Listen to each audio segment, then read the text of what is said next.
After Joshua died, the Israelites began to worship other gods.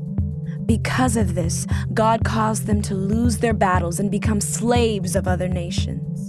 Each time this happened, God would raise up one man or woman called a judge to help the Israelites escape. But after each escape, Israel would go back to their old ways, not living how God had told them to live. Then they would lose another battle and fall back into slavery.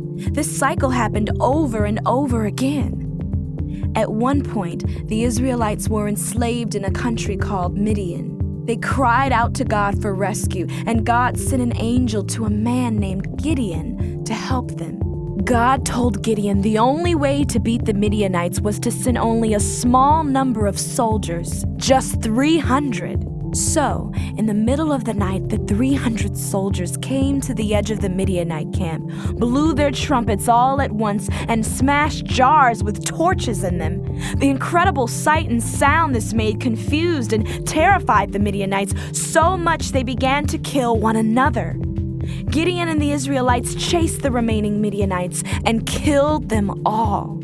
After this battle, Israel enjoyed 40 years of peace. But when Gideon died, the Israelites went back to their old ways, worshiping other gods. So they were captured by the Philistines. God sent another judge named Samson. Samson had long hair and was incredibly strong. At one point, he actually killed a wild lion with his bare hands, tearing it to pieces. The Philistine leaders were afraid of Samson because of his incredible strength. So they came up with a plan.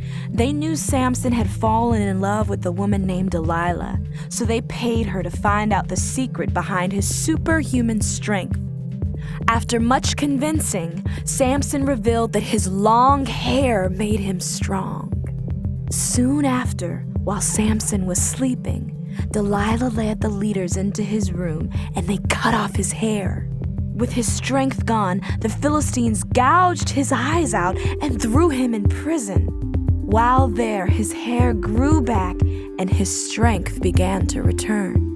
One day, while the Philistines were partying, they took Samson out of prison, forcing him to perform in front of them in their palace. While standing between two pillars, Samson prayed that God would give him strength. Then he placed his hands on the pillars and shook them until the roof of the palace completely caved in, killing all the Philistines as well as himself. After Samson's death, the Israelites' pattern of disobedience continued, and God would need to look outside of Israel for someone who would follow God's ways.